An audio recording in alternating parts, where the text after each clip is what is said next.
Hello बच्चों, welcome back to our channel gravity genius. और बताइए आप सब कैसे हैं। उम्मीद करते हैं आप सब अच्छे होंगे, अच्छे से पढ़ाई कर रहे होंगे। हम बात करें अपने पिछले क्लास की, तो पिछले क्लास में हम लोगों ने जो एक्सरसाइज 7.6 थी उसका हम लोगों ने 2 पार्ट कर लिया था। आज जो है जो एक अलग टाइप के क्वेश्चंस हैं, जो एक स्पेशल फार्मूला जो है हमने आपको एग्जांपल्स कराया था, तो आपको सिखाया था। आज उस फार्मूले को फिर से डिस्कस करेंगे। उसके बाद हम जो बचे हुए क्वेश्चंस हैं उसी फार्मूले पे मैक्सिमम क्वेश्चन उसी फार्मूले पे सॉल्व होके आ जाएंगे। ठीक है। अगर अभी आप चैनल पे नए हैं तो चैनल को सब्सक्राइब जरूर कर लीजिएगा और कमेंट करके जरूर बताइए कि आपको वीडियो कैसा लग रहा है। ठीक है। वीडियो पसंद आता है तो लाइक भी कीजिएगा। सपोर्ट करने के लिए आप क्या कर सकते हैं, हमारी मेहनत को देखते हुए सपोर्ट करने के लिए अपने दोस्तों के साथ ज्यादा से ज्यादा इसको शेयर कीजिए।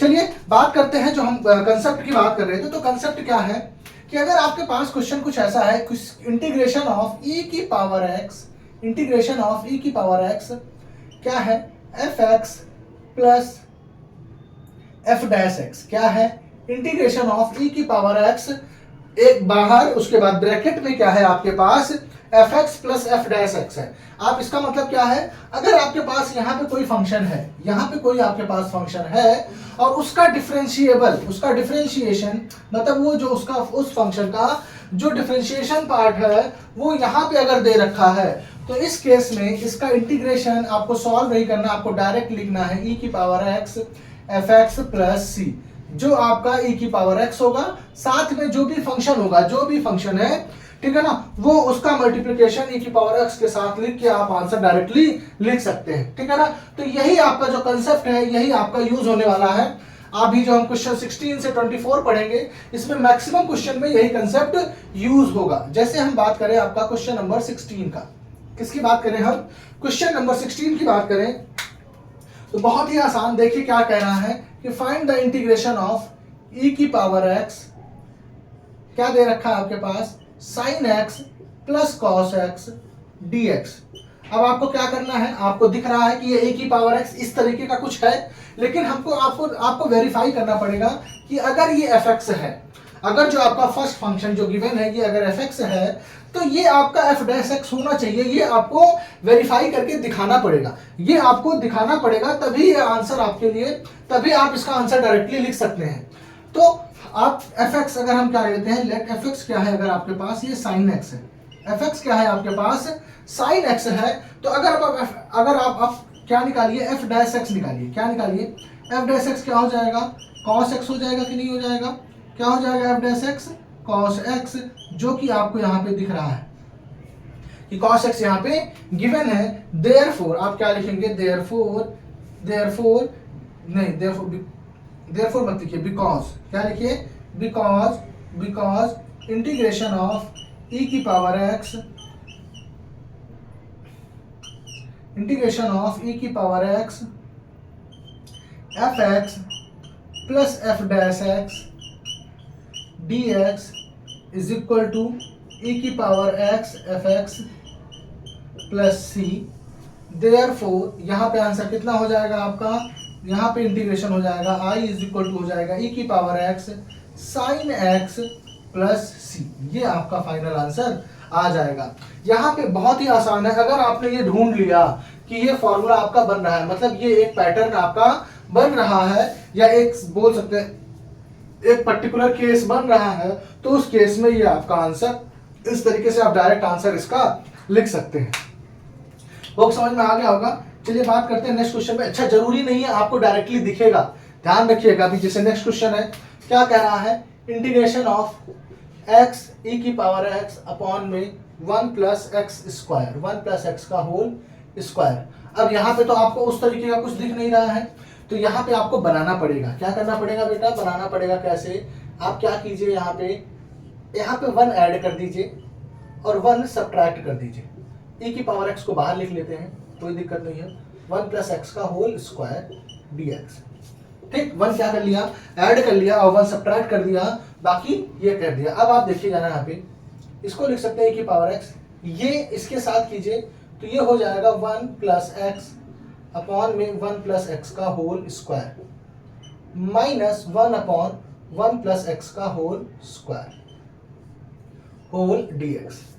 ये हो जाएगा आपके पास। अब आप देखिए जरा 1 प्लस एक्स से ये आपका 1 प्लस एक्स के ये स्क्वायर कट जाएगा, क्योंकि यहाँ इसका मतलब क्या 2 बार ही लिखा हुआ है, तो ये आपका हो जाएगा e की power x 1 upon 1 plus x, sorry ये ब्रैकेट है, माइनस 1 अपॉन 1 प्लस एक्स का होल स्क्वायर dx।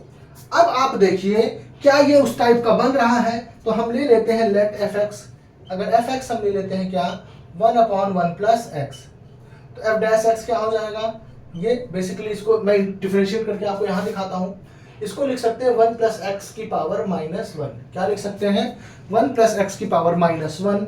जब इसका डिफरेंशिएशन करेंगे आप तो माइनस बाहर आ जाएगा और ये हो जाएगा 1 प्लस एक्स की पावर माइनस 2, और 1 प्लस एक्स का डिफरेंशिएशन करेंगे तो कितना आएगा, ये आएगा 1। यहाँ पे क्या लगा है बेटा, तो मैं एज्यूम करता हूँ डिफरेंशिएशन आपको अच्छे से आता होगा, ये लगा हुआ है चैन रूल, क्या लगा हुआ है चैन रूल। अब इसको जब फाइनली आप अरेंज कर लेंगे तो ये आपके पास आ गया 1 अपॉन 1 प्लस एक्स स्क्वायर। ये आप यहाँ रफ साइड में बगल में आप डिफरेंशिएशन करके जरूर दिखाएंगे कि इसका डिफरेंशिएशन ये है, तो यहाँ से आप क्या देख रहे हैं कि जो f डैश x है वो ये आ रहा है, जो आपके पास गिवन क्वेश्चन है ये f डैश x में आ रहा है। अगर ऐसा है तो हम यहाँ से डायरेक्टली क्या लिख सकते हैं, देयरफॉर आप फॉर्मूला लिखिए पहले, उसके बाद डायरेक्ट आंसर लिखिए e की power x fx plus c, it means e की पावर x fx क्या है आपके पास 1 upon 1 plus x plus c, यही आपके पास फाइनल आंसर हो जाएगा।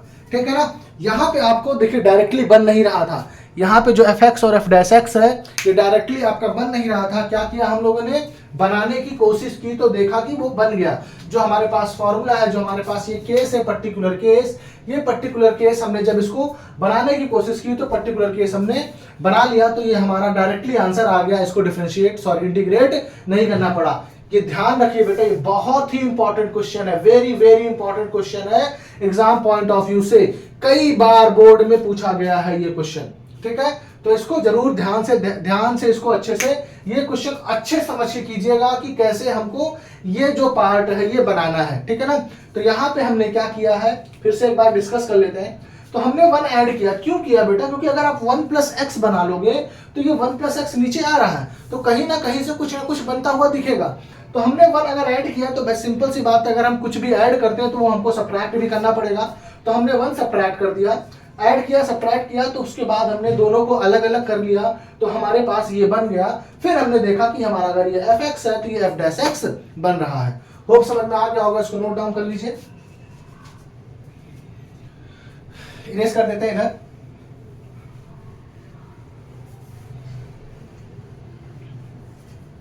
अब हम बात करें अपने नेक्स्ट क्वेश्चन की, तो जो नेक्स्ट क्वेश्चन है आपका 18th क्वेश्चन, क्या कह रहा है, इंटीग्रेशन ऑफ e की power x 1 plus sign x। यहाँ पे भी देखिए आपको डायरेक्टली नहीं दिख रहा है क्या है क्या नहीं है, लेकिन यहाँ पे दिमाग लगाना पड़ेगा। क्या करेंगे, तो ऊपर क्या कर सकते हैं, ऊपर इसको ना देखिए ऐसे तो आप कुछ नहीं कर सकते। अगर हम इसको अलग अलग करते हैं 1 अपॉन 1 प्लस कॉस एक्स और sine x upon 1 plus cos x, तो वहां पे देखिए उस केस में भी आपका ऐसा कुछ नहीं हो रहा है कि अगर आप इसको fx ले लेते हैं, एज्यूम कर लेते हैं, चलिए मैं इस बार देखता हूँ, कोशिश करते हैं कि ऐसा क्या हो सकता है क्या। अगर ये होता तो इसका डिफरेंशिएशन पार्ट कितना होगा, तो इसका डिफरेंशिएशन पार्ट होगा बेटा minus 1 upon 1 plus cos x का होल स्क्वायर, क्योंकि अभी हमने पढ़ा 1 बाई एक्स का कितना हो जाता है माइनस 1 बाई एक्स स्क्वायर, और जब 1 प्लस कॉस एक्स का करेंगे तो कितना आएगा माइनस साइन एक्स, कितना आ जाएगा माइनस साइन एक्स आ जाएगा, मतलब plus sine x upon 1 plus cos x का होल स्क्वायर आएगा। यहाँ पे दिक्कत क्या आ रहा है कि होल स्क्वायर आ रहा है, क्या आ रहा है होल स्क्वायर आ रहा है, जबकि यहाँ पे सिर्फ और सिर्फ क्या है 1 प्लस कॉस एक्स है। क्या है यहाँ पे सिर्फ और सिर्फ 1 प्लस कॉस एक्स है, तो इस वजह से आपका ये अलग अलग नहीं कर सकते हो आप। ठीक है ना, तो कई बार दिमाग में आएगा कि डायरेक्टली अलग कर ले, तो वो आप पॉसिबल नहीं है। हम इसको क्या करते हैं, हाफ एंगल में ब्रेक करते हैं। क्या करें हम इसको हाफ एंगल में ब्रेक करें, तो हाफ एंगल में कैसे ब्रेक करेंगे, साइन एक्स को लिख सकते हैं 2 sine x by 2 cos x by 2 upon में 1 प्लस कॉस एक्स की ऐसी आइडेंटिटी लिखें ताकि ये 1 कट जाए। यहाँ पे 1 प्लस में है तो जो हम लिखने गए क्या लिखेंगे 2 cos square x by 2 minus 1, क्या लिखेंगे 2 cos square x by 2 minus 1। अब यहाँ से ये 1 से 1, ये 1 से 1 कैंसिल आउट हो गया। अब ये क्या बचा आपके पास e की पावर x 1 अपॉन, अब अलग कर लीजिए आप, अब आप अलग कीजिए तो देखिए कुछ ना कुछ बनता हुआ दिखेगा। ठीक है ना, माइनस इसको सॉल्व करेंगे तो 2 sin x by 2 cos x by 2 upon में cos स्क्वायर x बाई 2। तो यहां से ये कट गया, cos x by 2 cos x by 2 cut गया। तो अब आपका क्या बचा, dx। अब ये आपका पूरा क्वेश्चन, फाइनल क्वेश्चन बचा e की पावर x, ये हो जाएगा 1 बाई 2। 1 बाई कॉस होता है बेटा क्या, sec स्क्वायर x बाई 2। क्या होता है, sec square x by 2 minus यहां से आपका क्या हो जाएगा, साइन बाई कॉस। तो कितना हो जाएगा ये, -2 tan x बाई 2। क्या बनेगा, -2 tan x बाई 2। ठीक है ना, -2 tan x बाई 2 dx। अब यहां पे थोड़ा सा दिमाग लगाना है, माइनस बचेगा पक्का, सॉरी ये माइनस नहीं है बेटा, यहाँ पे प्लस है। ठीक है ना, अब यहाँ पे आपको ध्यान देना है कि आप fx किसको लें और f डैश x किसको लें। तो आप देखिए, अगर ये fx है, अगर आपका ये fx होगा, क्योंकि आपको पता है कि tan x का differentiation sec square x by 2 sec square x आता है। तो यहाँ पे जो आपको fx लेना पड़ेगा वो fx होगा क्या आपके लिए, tan x बाई 2। क्या होगा, 2 tan x बाई 2 ले लेते हैं fx। तो अब f डैश x अगर आप निकालते हैं तो क्या हो जाएगा, 2 तो बाहर ही रहेगा, tan x का कितना हो जाएगा, sec स्क्वायर x बाई 2। क्या हो जाएगा, tan x बाई 2 का कितना हो जाएगा, sec square x by 2।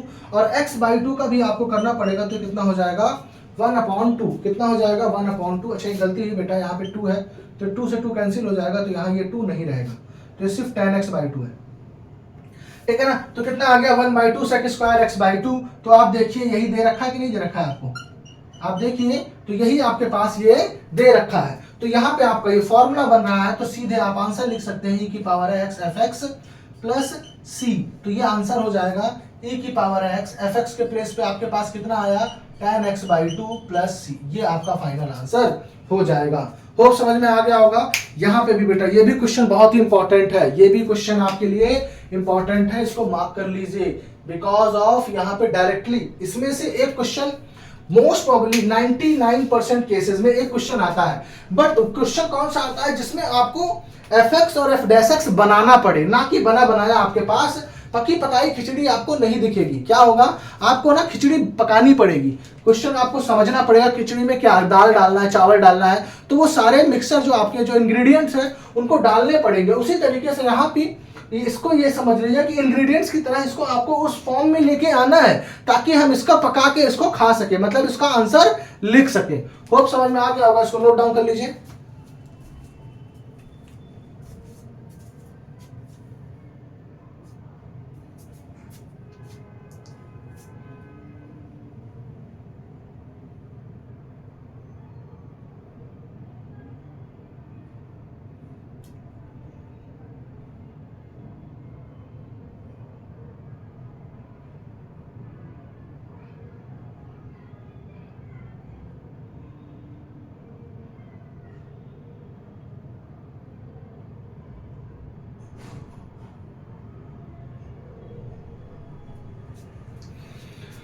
Hope कर लिया होगा, इसको इरेज करते हैं।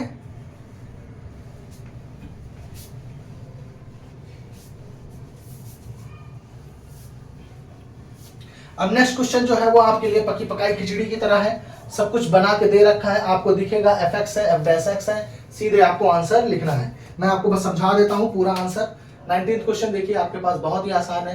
क्या कह रहा है, e की power x 1/x minus 1/x square. अब आपको पता है कि अगर ये fx है, ठीक है ना बेटा, तो इसका डिफरेंशिएशन ये आता है, तो इसका सीधे सीधे आप आंसर लिख सकते हो e की power x 1/x plus c।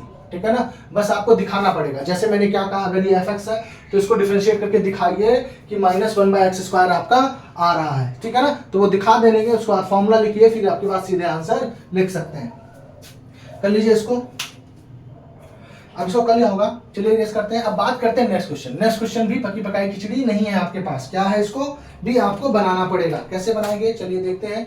20th question क्या कह रहा है, x माइनस 3 e की पावर x अपॉन में क्या दे रखा है, x माइनस 1 का होल क्यूब, ये दे रखा है।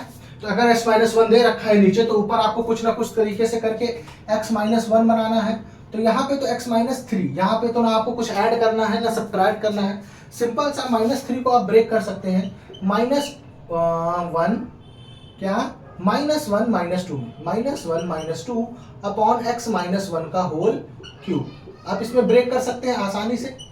ठीक, अगर आपने ब्रेक कर लिया है तो अब इसको आप अलग अलग कीजिए। तो कीजिए, अगर करते हैं तो ये कितना हो जाएगा, x -1 अपॉन में x -1 का होल क्यूब -2 अपॉन x -1 का होल क्यूब dx।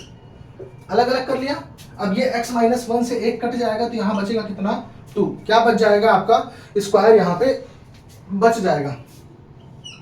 अब इसको लिख सकते हैं 1 अपॉन x -1 का स्क्वायर -2 अपॉन x -1 का क्यूब, ठीक है ना, होल dx।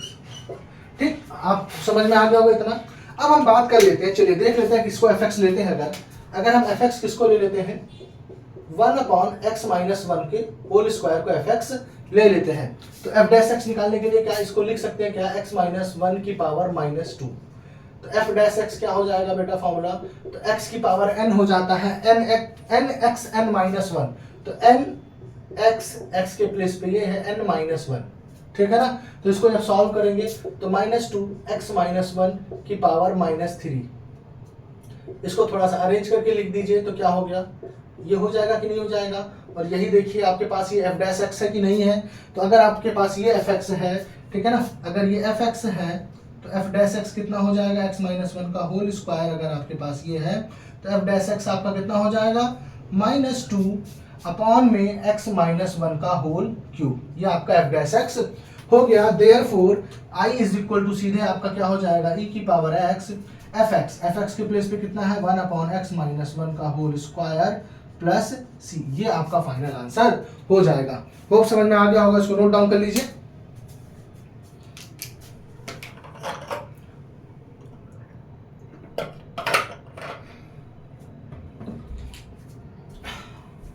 कर लिया होगा। अब इसके बेसिस पे ये एक क्वेश्चन थे, ये इतने क्वेश्चन थे, बाकी एक एमसीक्यू में है। चलिए एमसीक्यू वाला क्वेश्चन भी अभी कर लेते हैं, जब कर ही रहे तो एक साथ।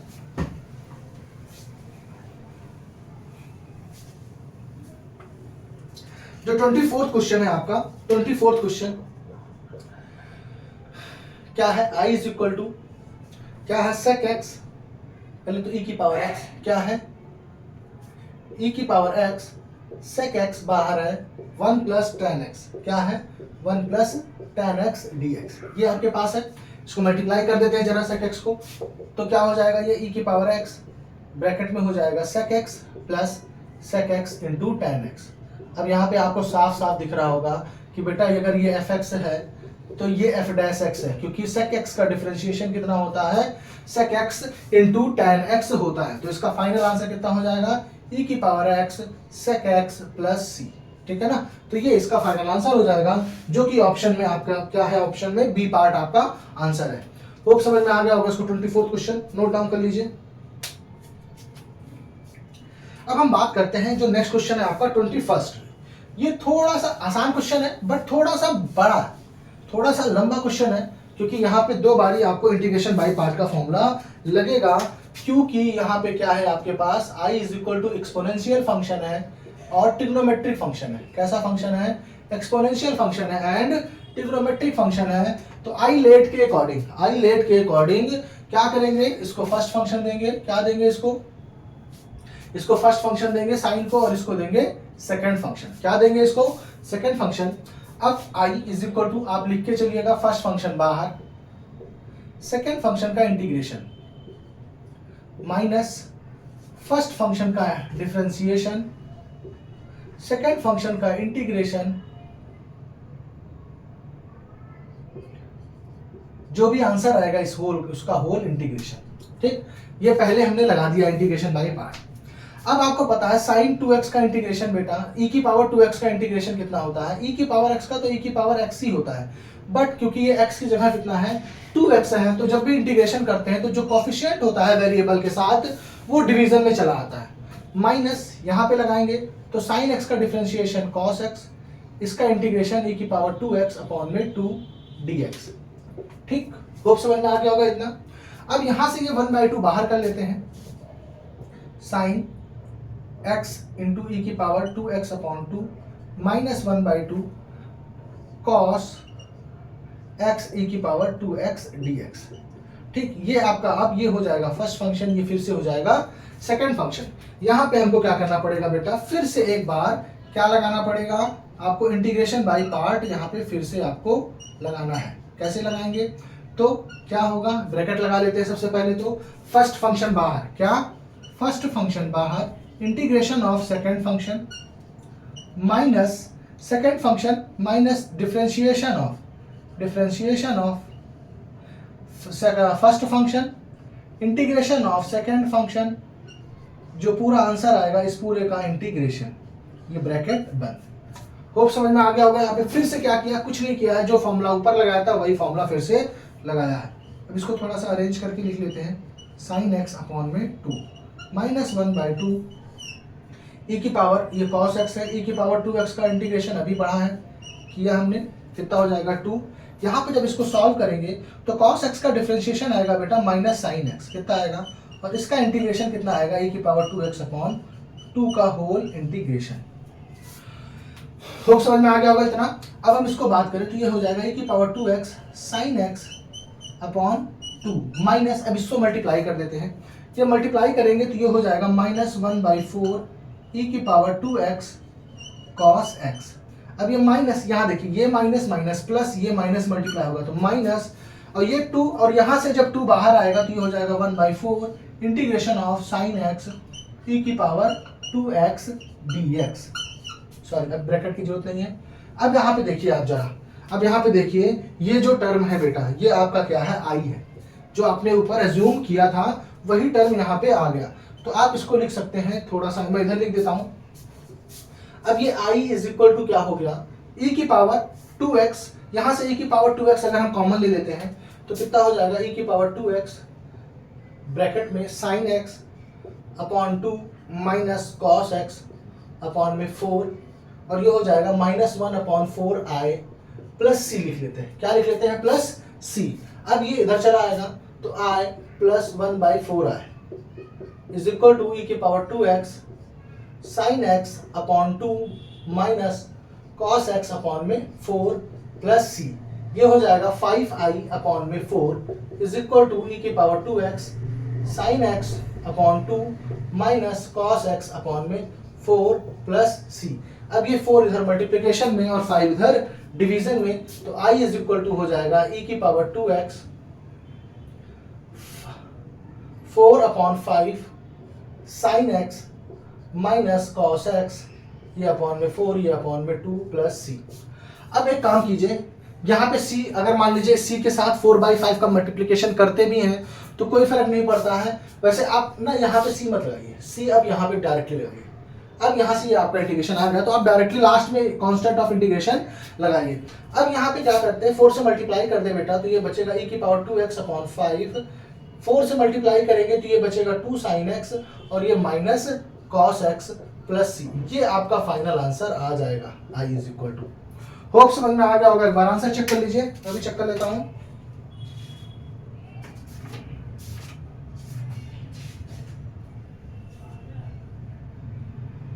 हाँ ठीक है, ये आपका आंसर आ जाएगा। ठीक है, समझ में आया। यहाँ पे बेटा क्वेश्चन बहुत आसान था, बट यहाँ पे हमने पहले भी ऐसा क्वेश्चन किया है। यहाँ पे सिर्फ और सिर्फ 2 बारी इंटीग्रेशन बाय पार्ट लग रहा था, तो ये जो आपका टर्म बन गया ये आई बन गया, तो ये आई इधर आके आई के साथ ऐड हो गया, सॉल्व करके हमने फिर आंसर निकाल लिया। होप समझ में आ गया होगा, इसको नोट डाउन कर लीजिए।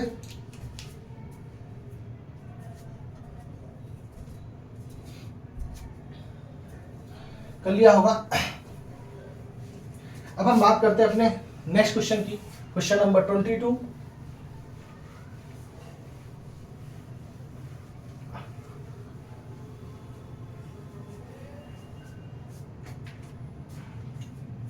क्वेश्चन नंबर 22 की बात करें,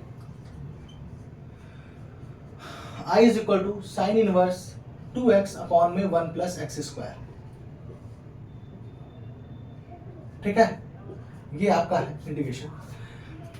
पहले तो बेटा जो जैसे अभी तो आपको ही पता है कि आपका जो सिलेबस है वो रिड्यूस हो चुका है ना, लेकिन पहले ना इस टाइप के इंटीग्रेशन आपके काफी आते थे, पूरा का पूरा एक्सरसाइज था इस टाइप के इंटीग्रेशन का, लेकिन वो अभी रिड्यूस हो चुका है, हट चुका है। कैसे करेंगे, तो यहाँ पे एक थोड़ा सा मेथड है। क्या मेथड है, आपको पता है साइन 2 थीटा का फॉर्मूला, किसका, इनवर्स ट्रिग्नोमेट्री यहाँ पे लग रहा है, यहाँ पे क्या लग रहा है आपका, इनवर्स ट्रिग्नोमेट्री लग रहा है। तो साइन 2 थीटा का फॉर्मूला आपको पता है 2 tan theta upon 1 plus tan square theta.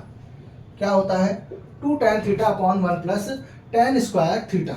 ठीक, अगर हम यहाँ से क्या कर लेते हैं, x is equal to tan theta assume कर लेते हैं। क्या एज्यूम कर लेते हैं, x इज इक्वल टू, हम अगर यहाँ पे tan थीटा एज्यूम कर लेते हैं तो i इज इक्वल टू क्या हो जाएगा आपका, तो यहाँ से dx इज इक्वल टू कितना हो जाएगा आपका बेटा, sec square theta d theta. कितना हो जाएगा, dx इज इक्वल टू हो जाएगा sec square theta d theta. अब हम यहाँ पे वैल्यूज को सब्स्टिट्यूट करें तो साइन इनवर्स क्या हो जाएगा, ये 2 tan थीटा अपॉन में 1 प्लस tan स्क्वायर थीटा। हमने x के प्लेस पे tan थीटा डाल दिया। अब अगर डाल दिया तो यहाँ पे हमको dx के प्लेस पे क्या लिखना पड़ेगा, sec square theta d theta. क्या लिखना पड़ेगा, sec square theta d theta. अब इसको हम सॉल्व करें तो इसको लिख सकते हैं क्या, इस पूरे फॉर्मूले को लिख सकते हैं साइन 2 थीटा। क्या लिख सकते हैं हम, साइन 2 थीटा। अब आपको पता है साइन से साइन कैंसिल आउट हो जाता है, ठीक है ना। अब बचा आपके पास क्या, 2 बाहर कर लेते हैं, तो 2 बाहर कर लिया तो ये बचा theta sec square theta d theta. ये आपके पास फाइनल आंसर, फाइनल क्वेश्चन बचा। अब आपको पता है ये थीटा बेसिकली एक्स की तरह रिप्रेजेंट कर रहा होगा, तो ये अलजेब्रा होगा, तो ये हो जाएगा आपका फर्स्ट फंक्शन और ये हो जाएगा आपका सेकंड फंक्शन। ये क्या हो जाएगा, सेकंड फंक्शन। यहाँ पे लगा देते हैं हम क्योंकि वहां पे स्पेस कम है, तो अगर यहाँ पे लगाए इंटीग्रेशन बाय पार्ट तो i इज इक्वल टू क्या हो जाएगा आपके पास, 2 बाहर, क्या फर्स्ट फंक्शन बाहर, सेकंड फंक्शन का integration minus differentiation of first function integration of second function पूरे का इंटीग्रेशन। ठीक है ना, ये आपका इंटीग्रेशन बाय पार्ट का फॉर्मूला लग गया। अब यहाँ पे हम इसको सॉल्व करें तो थीटा सेक स्क्वायर थीटा का क्या होता है, tan theta. Sec square theta का क्या होता है, tan theta. D by d theta कितना हो जाएगा आपका, थीटा का 1 हो जाएगा। सेक स्क्वायर थीटा कितना हो जाएगा, tan थीटा डी थीटा। अब आपको पता है ये 1 से मल्टीप्लाई करने पे तो कुछ फर्क पड़ने वाला नहीं है। आपको पता है कि tan थीटा का इंटीग्रेशन कितना होता है, तो tan थीटा का इंटीग्रेशन होता है 2 थीटा, tan थीटा इसको 2 से मल्टीप्लाई कर लेते हैं -2। tan थीटा का इंटीग्रेशन कितना होता है, log ऑफ sec थीटा। क्या होता है, log of sec theta plus c। अब बिकॉज हमको बेटा x के टर्म्स में आंसर चाहिए, तो थीटा इज इक्वल टू कितना हो जाएगा यहाँ से tan inverse x। Theta is equal to कितना हो जाएगा, tan इनवर्स x। तो इसको जो हम फाइनल आंसर में डालेंगे तो ये हो जाएगा 2 tan inverse x, tan theta के प्लेस पे x -2 log। यहां पे इसको कैसे करें, तो हम यहां पे लिख देते हैं sec tan इनवर्स x। क्या लिख सकते हैं, sec tan इनवर्स x, ठीक है ना, प्लस c। अब ये हो जाएगा 2x tan inverse x minus, वैसे हम पहले sec थीटा की वैल्यू निकाल लेते हैं, ठीक है ना, x के टर्म्स में निकालें तो tan थीटा, देखिए मैं यहां निकाल देता हूं, tan theta is equal to क्या है आपके पास x। ठीक, तो यहाँ से tan स्क्वायर थीटा कितना हो जाएगा बेटा, एक्स स्क्वायर हो जाएगा कि नहीं हो जाएगा, tan स्क्वायर थीटा कितना हो जाएगा, एक्स स्क्वायर। आपको पता है कि tan स्क्वायर थीटा का फॉर्मूला कितना होता है, 1 plus sec square theta is equal to x square. तो यहाँ से सेक स्क्वायर थीटा कितना हो जाएगा, एक्स स्क्वायर -1। तो सेक थीटा आपका हो जाएगा अंडर रूट एक्स स्क्वायर -1। क्या हो जाएगा, x square root x square -1।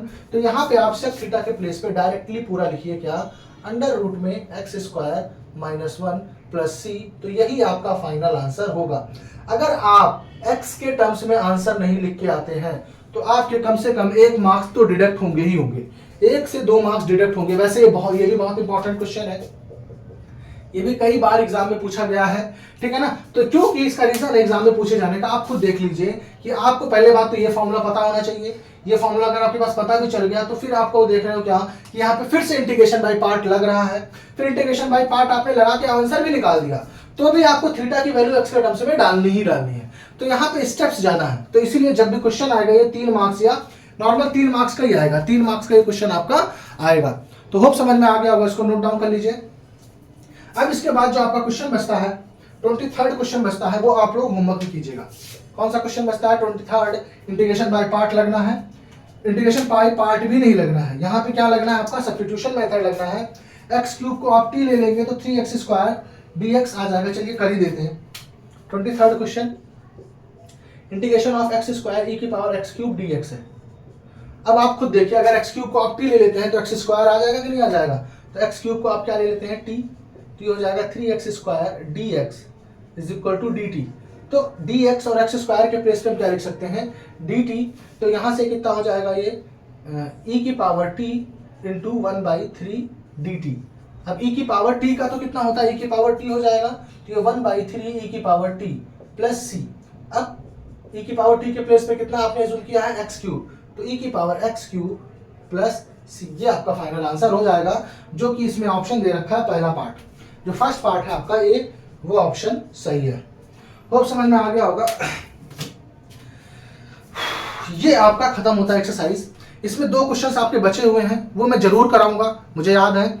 जब मैं अभी नेक्स्ट एक्सरसाइज आपका कंप्लीट करा दूंगा, उसके बाद मैं ये 2 क्वेश्चंस जरूर कराऊंगा। नेक्स्ट एक्सरसाइज में आपके पास फॉर्मूले होंगे, 3 फॉर्मूले, 3 फॉर्मूले, शायद 3 है। 3 फॉर्मूले वो आपको रटने पड़ेंगे। अगर वो आप 3 फॉर्मूले समझ गए, मतलब रट लिया आपने, तो उन्हीं के बेस पे सारा क्वेश्चन फ्लुएंटली एकदम अच्छे से होगा, एकदम स्लिपरी तरीके से अच्छे से होगा, कोई दिक्कत नहीं होगी।